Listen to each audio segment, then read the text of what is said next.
کۆمەڵی خاوەن مۆلیدەین لە کەرکووکە من نوێنەر مۆلیدەکانی ڕەحیماوەم ئەم برادرانەش هەر یەکە و نوێنەر منتیقەیەکە بە بڕیاری بەڕێز سەرۆگۆزیرانی عێراق ئەو مانگەی ڕابرد گازمان بۆ سرف کراوە بۆ مانگی هەشت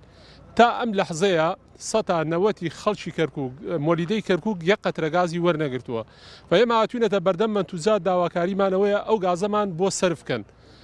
تاکەی ئەم زوڵمە لە خاوەن مۆلیدەیەکەن ئەم گازەمان بۆ سرف نەکەن ئێمە مەجبورین سعرێ زۆر لە هاوڵاتی بسەنین هەژدەی مانگ لیزنە هاتووە ساعتەکانمانی سفر کردوەوە این ڕەحیماوە من باز ڕەحیماوەکەم 310 ساعتیشی کردووە و منتیقەی دیکەیە زۆر لەوە زیاتریشی کردووە منتیقەی دیکەیە مەسەلە کەمتریشی کردووە یەک ئەمپێرکارەبا بۆ مانگە 15000 دینار دەرەچێگەوە گازەمان بۆ سرف نەکەن گازەکەمان بۆ سرف بکەن 11-12000 دەرەچێت گازێک کە بریار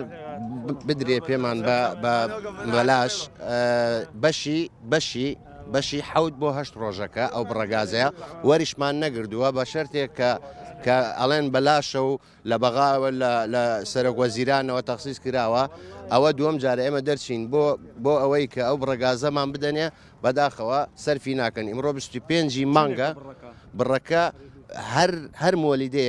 مۆلیدەیەک بەشی خۆی هەیە بە کەیڤی دابش کراوە بۆ نمونە 250 کەیڤی هەیە 6000 لتر وەرەگرێ ئێمە لە مایەکە 15000 لتر سەرفەکەین یعنی تۆ لە یەکی دەرەوە 6000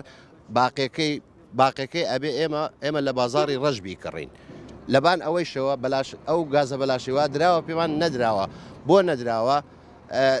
ئەگە بمان دەنێ ئەمپێری با بڵێن ئەو خەڵکی کەرکووکە کەمە بێتەوە ئەگەر نەماندنێ بەچی کەمیکەین